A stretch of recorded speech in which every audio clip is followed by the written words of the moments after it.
Hello friends, welcome back to Gupta smart classes. आज हम लोग फिजिक्स में वेव मोशन का waves and types of waves और उसकी कैरेक्टरिस्टिक्स देखेंगे और यहाँ से आप वन क्वेश्चन एग्ज़ाम में एक्सपेक्ट कर सकते हैं। ठीक है, तो व्हाट इज़ वेव? तो वेव क्या होता है कि जैसे सिंपल एक समझिए कि हम एक पानी में एक शांत पानी है, कोई भी तालाब है, रिवर है, उसमें आप कोई भी पत्थर डालते हो तो देखते होगे कि एक सर्कल जैसा फॉर्म होता है। तो वो क्या है? वेव का जैसे ही इमेजिनेशन होता था आपके माइंड में कुछ ऐसा आता होगा, ये है वेव। तो ऐसा ही वेव है। तो वेव क्या है? एक सिंपल सा डेफिनेशन देखते हैं।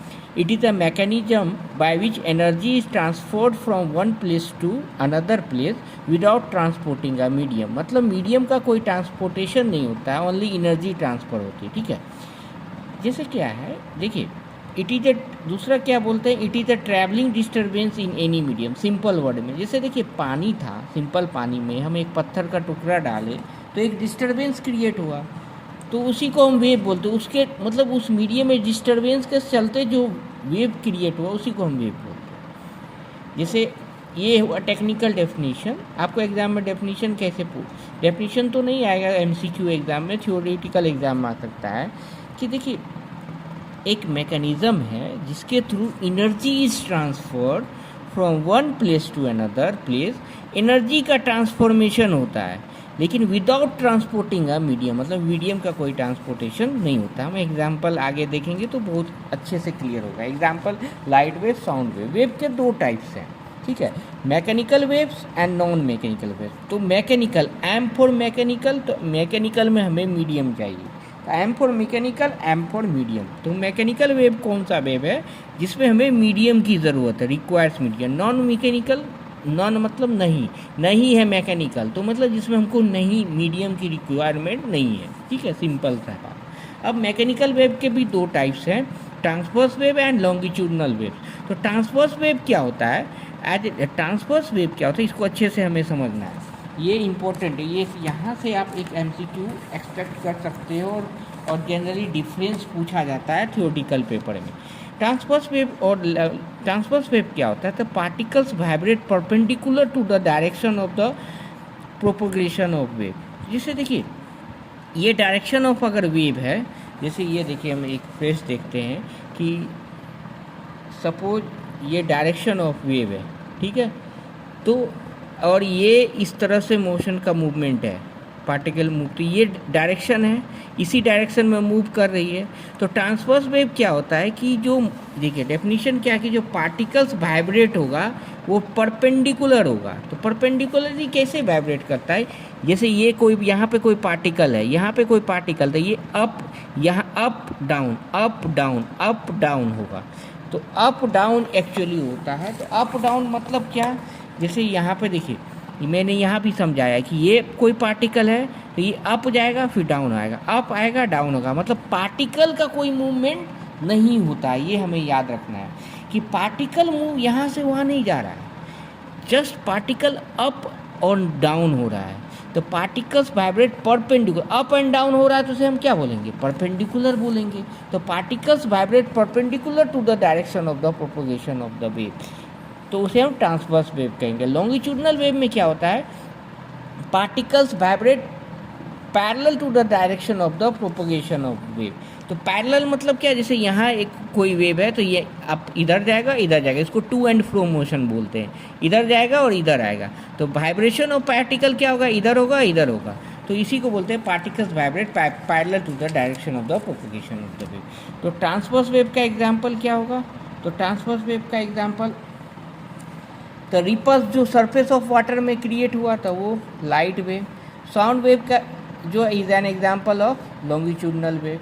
ठीक है, अब इसमें एक इम्पोर्टेंट प्रॉपर्टी आती है जहाँ से क्वेश्चन पूछते हैं कि ट्रांसवर्स वेव में क्रिस्ट और ट्रू होता है। तो क्रिस्ट और ट्रू क्या होता है? सिंपल सा हम एक एग्जांपल लेते हैं। जैसे देखिए ये मैंने यहाँ पे एक एक्चुअली में यहाँ से एक कोई स्ट्रिंग से आप एक रस्सी को बांध दीजिए और इसे एक डंप कीजिए। डंप कीजिएगा मतलब ऐसे ऊपर कीजिए, थोड़ा सा ऊपर कीजिएगा तो ये पहला वाला पार्ट ऐसे आएगा, फिर ऐसे चला जाएगा, फिर यहाँ का पार्ट नॉर्मल आएगा, फिर देखिएगा ये पार्ट ऊपर हो जाएगा, फिर यहाँ का पार्ट नॉर्मल होगा तो फिर यहाँ से ऊपर होगा। तो इस तरह से ये एक्चुअली मूवमेंट होता है। तो ये क्या हो रहा है, एक पार्टिकल अप एंड डाउन हो रहा है, ठीक है। तो जैसे एक्चुअली ये इस तरह का वेव फॉर्म हुआ, तो जब इस तरह का वेव फॉर्म हो रहा है तो इसमें जो ऊपर का जो पॉइंट है, जो मैक्सिमम पे एक पॉइंट है, जैसे ए है, यहाँ पे सी है, ये बी है, डी है, तो ए सी को हम बोलते हैं क्रेस्ट, और नीचे का जो पॉइंट है उसे ट्रो बोलते हैं। तो ट्रांसवर्स वेव में दो पार्ट्स होता है, क्रेस्ट एंड ट्रो, ठीक है। अब साउंड वेव में क्या होता है, साउंड वेव का एक एग्जांपल है कि vibration of a spring. Spring आपने देखा होगा, जब भी आप उसे प्रेस कीजिए, प्रेस करके फिर छोड़ दीजिए, तो देखिएगा कि कुछ पार्ट ज़्यादा, कोई भी पार्ट ज़्यादा कंप्रेस हो जाएगा, सिकुड़ जाएगा, कोई पार्ट ज़्यादा फैल जाता है। तो जो सिकुड़ जाता है उसे हम कंप्रेशन बोलते हैं। यहाँ पे हम एक डॉटेड लाइन में दिखाए हैं कि कंप्रेस पार्ट जो होगा वो एक जगह होगा, फैला हुआ पार्ट सिंगल, या एक यहाँ पे फिर एक ऐसे होगा, यहाँ पे फिर ऐसे होगा। तो जो सिकुड़ा हुआ पार्ट है जो, उसे हम बोलते हैं कंप्रेशन। तो कंप्रेशन क्या होता है, तो पार्टिकल्स ऑफ मीडियम जहाँ पे क्लोजर होगा तो वहाँ पर डेंसिटी भी क्या होगा, मैक्सिमम होगा, ठीक है। तो टू पार्ट्स क्या होता है लॉन्गिट्यूडनल में, कंप्रेशन एंड रेयरफेक्शन। तो यहाँ से एक एमसीक्यू पूछ सकते हैं कि ट्रांसवर्स क्रिस्ट और ट्रो किसका पार्ट है, तो क्रिस्ट और ट्रो ट्रांसवर्स वेव का पार्ट है। Same way compression and rarefaction किसका पार्ट है, तो वो कंप्रेशन एंड रेयरफेक्शन लॉन्गिट्यूडनल का। याद कैसे रखेंगे, LCR। तो लॉन्गिट्यूडनल का पार्ट है कंप्रेशन एंड रेयरफेक्शन। पढ़ने के साथ साथ हमें याद भी रखना है, ठीक है। और एक और ये क्वेश्चन हमने पढ़ा ही था कि ट्रांसवर्स वेव में अप एंड डाउन मोशन होता है, रेयरफेक्शन लॉन्गिट्यूडनल में क्या होता है, टू एंड फ्रो मोशन होता है। ट्रांसवर्स वेव में ये इंपॉर्टेंट कोई बनता है कि ये सॉलिड और लिक्विड मीडियम में ही फॉर्म होता है, जबकि लॉन्गिट्यूडनल वेव जो है वो तीनों मीडियम में फॉर्म होता है। लॉन्गिट्यूडनल नाम क्या, लॉन्गिट्यूडनल लंबा है, तो मतलब वो तीनों मीडियम में होगा। इस तरह से याद आप कर सकते हैं कि लॉन्गिट्यूडनल तीनों मीडियम में क्यों होगा, क्योंकि वो लंबा है, मतलब तीनों मीडियम को वो कवर अप करता है। ट्रांसवर्स क्या है, सॉलिड और लिक्विड में काम करता है। पढ़ने के साथ साथ हमें याद भी रखना। तो क्या क्या क्वेश्चन बन सकते हैं कि ट्रांसवर्स में क्रिस्ट और ट्रो फॉर्म होता है, लॉन्गिट्यूडनल में कंप्रेशन एंड रेयरफेक्शन फॉर्म होता है। ट्रांसवर्स वेव क्या है, परपेंडिकुलर होता है। लॉन्गिट्यूडनल लेटा हुआ वेव, लेटा हुआ मतलब पैरेलल जाएगा, डायरेक्शन ऑफ द वेव के ही पैरेलल होगा। तो इस तरह से आप याद कर सकते हैं, ठीक है। अब कैरेक्टरिस्टिक्स देखते हैं। तो कैरेक्टरिस्टिक्स में देखिए क्या है, फर्स्ट आता है वेवलेंथ। तो वेवलेंथ क्या होता है, वेवलेंथ को हम तोड़ेंगे तो क्या होगा, वेव प्लस लेंथ, मतलब वेव का जो लेंथ होगा। तो इसका डेफिनेशन देखिए सिंपल है, length of a complete one wave cycle, complete one wave cycle. तो एक वेव साइकिल का जो लेंथ होगा वो वेवलेंथ कहलाएगा। तो एक वेव साइकिल क्या होता है, जैसे यहाँ से वेव स्टार्ट हुआ, ठीक है, यहाँ पे जाके यहाँ फिनिश हुआ, फिर यहाँ से वेव स्टार्ट हुआ और फिर यहाँ से आके यहाँ फिनिश हुआ। तो इस पूरे वेव में कितने कंप्लीट वेव हुए, तो 2 वेव्स हुए, यहाँ से यहाँ एक और यहाँ से यहाँ एक। तो कितने हुए, टोटल 2 वेव्स हुए। तो एक वेव कंप्लीट का जो लेंथ होता है उसे हम वेव लेंथ बोलते हैं। और वो जैसे यहाँ से यहाँ स्टार्ट हुआ, यहाँ कंप्लीट हुआ, तो ये क्या हुआ, वेव लेंथ हुआ। और उसे हम लैम्डा किससे डिनोट करते हैं, लैम्डा, इसको क्या बोलते हैं, लैम्डा बोलते हैं, ठीक है। तो अब सेम वे देखिए, इसको क्या बोलते थे, क्रिस्ट। तो यहाँ से स्टार्ट हुआ, अगर यहाँ से देखें तो यहाँ पे दूसरा क्रेस्ट मिला, तो दूसरे वेव के करस्पॉन्डिंग, तो ये क्रेस्ट से दूसरे क्रेस्ट की भी दूरी को भी क्या बोलेंगे, लैम्डा बोलेंगे, क्योंकि यहाँ से भी एक दूसरा वेव स्टार्ट होता है और ये वेव अगर हम यहाँ से स्टार्टिंग पॉइंट मान लें तो यहाँ कंप्लीट हो जाएगा। तो लैम्डा क्या होगा, कहीं से भी स्टार्ट करें और कहीं पे फिनिश करें, लेकिन अगर वो कंप्लीट वेव हो जाता है तो वो लैम्डा हो जाता है। तो एग्जाम में ऐसे भी घुमा के पूछ सकता है कि distance from crest to crest in the corresponding wave is wavelength, तो yes it is a wavelength. Distance from trough to trough is a wavelength, ठीक है। तो वही चीज़ लिखें, it is the distance from a point of one wave to corresponding point on the next wave. ये next wave के corresponding, ये नहीं कि तीसरे वेव के, इसके करस्पॉन्डिंग मतलब इसके जस्ट जो नेक्स्ट, करस्पॉन्डिंग मतलब इसके जस्ट जो नेक्स्ट वेव है उसकी बात कर रहे हैं, ठीक है। अब फ्रीक्वेंसी क्या होता है, तो number of complete wave produce in 1 second. क्या है कि 1 सेकेंड में कितना वेव कंप्लीट होता है उसे हम फ्रीक्वेंसी बोलते हैं। वेरी सिंपल है, 1 सेकेंड में कितना वेव कंप्लीट होता है। अब देखिए ये मैंने बहुत सारा 3 डायग्राम वेव का बनाया है। तो यहाँ देखिए यहाँ कितने वेव टोटल होते हैं। यहाँ से स्टार्ट हुआ 1, यहाँ हुआ 2, यहाँ 3, यहाँ क्या हुआ 4। तो 1 सेकेंड में कितने वेव कंप्लीट हुए 4। तो 4 वेव हुआ, तो यही 4 इसकी फ्रीक्वेंसी हो गया। फ्रीक्वेंसी का यूनिट क्या होता है, हर्ट्ज होता है। HERTZ, सोच में HZ बोलते हैं। तो इसका यूनिट फ्रीक्वेंसी कितना होगा इस वेव का, 4 हर्ट्ज। क्यों, क्योंकि ये 1 सेकेंड में, देख लीजिए ये पूरा ड्यूरेशन 1 सेकेंड है, 1 सेकेंड में ये 4 वेव कंप्लीट करता है। इसी तरह इसमें देखिए ये 1 सेकेंड में कितना वेव कंप्लीट कर रहा है, 1 + 1 2। तो इसकी फ्रीक्वेंसी कितना हो जाएगी, 2 हर्ट्ज। ये 1 सेकेंड में कितना जा रहा है, यहीं पे जाके यहाँ फिनिश हो जा रहा है, इसके बाद आगे जा ही नहीं रहा। तो मतलब मान लेते हैं हाफ है, तो 1 सेकेंड में कितना जा रहा है, हाफ। तो इसकी फ्रीक्वेंसी क्या हो जाएगी, 0.5 हर्ट्ज। ठीक है, होपफुली आपको समझ में आ गया हो, सिंपल ही है। अब है टाइम पीरियड। तो व्हाट इज़ टाइम पीरियड, तो टाइम पीरियड क्या होता है कि time required to complete 1 wave cycle. एक वेव कंप्लीट होने में जो समय लगेगा उसे हम टाइम पीरियड बोलते हैं, एक वेव कंप्लीट होने में।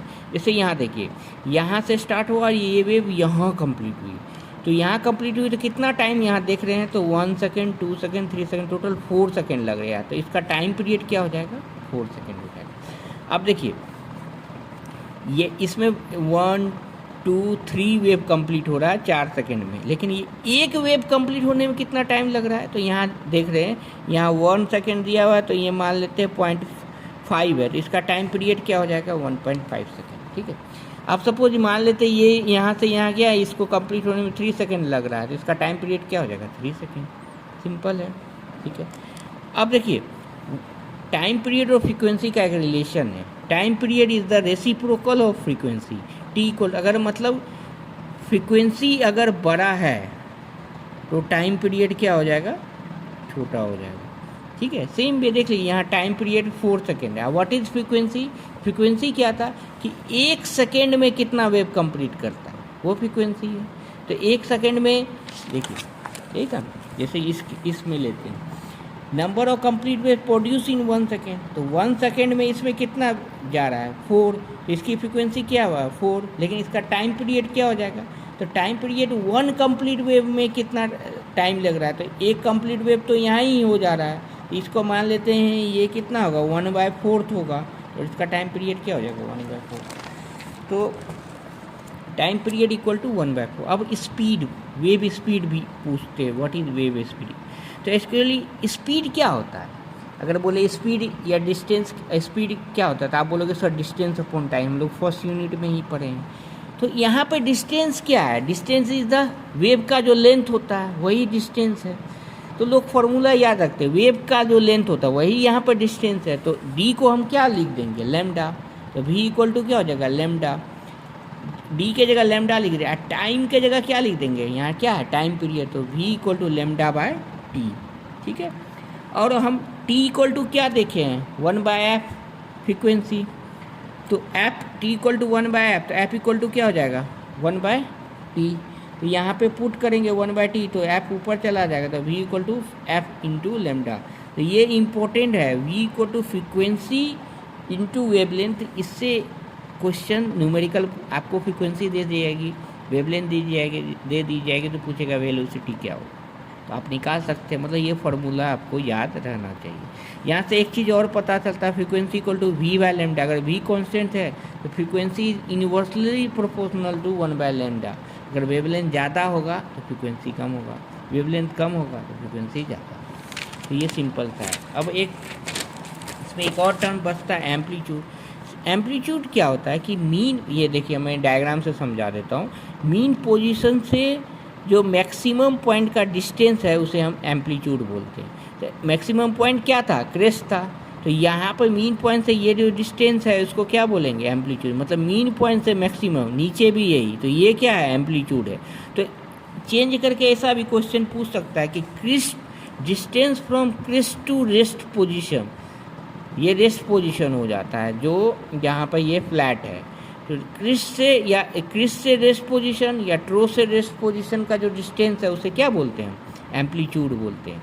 तो देखिए बेसिक डेफिनेशन से क्वेश्चन आ सकता है, ट्विस्ट करके आपको ये डायग्राम दे के पूछ सकता है कि इसमें कैसा फ्रीक्वेंसी मतलब फ्रीक्वेंसी क्या होगा। तो होपफुली ये डायग्राम मेरा बनाने का पर्पज़ यही था कि आपको क्रिस्टल क्लियर हो जाए कि ये क्या होता है।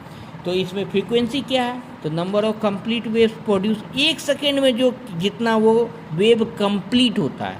टाइम पीरियड क्या है कि एक वेव साइकिल होने में कितना टाइम लगता है, वो टाइम पीरियड है। वेव लेंथ क्या है, एक कंप्लीट वेव का जो लेंथ है वो वेव लेंथ है। तो इसमें यही आपको डेफिनेशन से घुमा के क्वेश्चन पूछ सकता है, बट एक बार वीडियो देखिए और डायग्राम बना के खुद प्रैक्टिस कीजिए, तो इससे कोई भी क्वेश्चन आपका नहीं रह सकता है। ठीक है, होपफुली आपको लेक्चर्स पसंद आया होगा। कोई भी डाउट हो, you are free to put in the comment section. Thank you very much. अगर वीडियो पसंद हो तो काइंडली लाइक एंड सब्सक्राइब, और किसी स्पेशल टॉपिक पे आप वीडियो चाहते हो तो kindly put in the comment section. Thank you.